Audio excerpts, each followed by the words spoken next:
அஸ்ஸலாமு அலைக்கும் வரஹ்மத்துல்லாஹி வபரகாத்துஹு. ஆஜி, இன்னொரு முக்கியமான விஷயம், அதாவது மக்காவில் இப்போது ஹோட்டலுக்கு ரொம்ப தட்டுப்பாடாக இருக்குது. ஏன்னு சொன்னால், மக்காவில் இப்ராஹிம் கலீல் ரோடு தான் முக்கியமான ரோடு. இந்த ரோட்டுக்கு மேலே இருக்கக்கூடிய ஹோட்டல்களை மட்டும் விட்டுட்டு ரோட்டுக்கு பின்னாடி இருக்கக்கூடிய எல்லா ஹோட்டல்களையும் இப்போ இடிச்சிட்டு இருக்கிறாங்க. அதனால் ஹோட்டல் கிடைக்கிறது ரொம்ப சிரமமாக இருக்குது. இங்கே பாருங்கள், இதுதான் இப்ராஹிம் கலீல் ரோடு. இந்த ரோட்டுக்கு மேலே இருக்கக்கூடிய ஹோட்டல் தான்.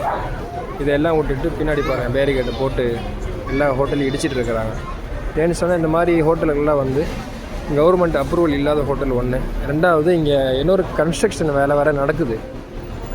அது 2030 சொல்லி 2030 வேறு மாதிரி இங்கே ஒரு பிளான் பண்ணிகிட்ருக்கிறாங்க.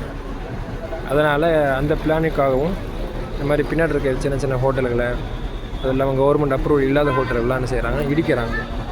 அதனால் ஹோட்டல் கிடைக்கிறது ரொம்ப சிரமமாக இருக்குது, மக்காலையும் சரி மதினாலையும் சரி. நீங்களே பார்த்தீங்கன்னா தெரியும், இந்த இப்ராஹிம் கலீல் ரோடு, இப்ராஹிம் கலீல் ரோட்டு மேலே இருக்கக்கூடிய ஹோட்டல் இதெல்லாம் இது வரைக்கும் விட்டுட்டு பின்னாடி பாருங்கள், பேரிகேட்டை போட்டு எல்லா ஹோட்டலும் இடிச்சிட்டு இருக்கிறாங்க. எல்லா ஹோட்டலும் இப்படி தான், பின்னாடி இருக்கிற ஹோட்டல் எல்லாத்தையும் இடிக்கிறாங்க.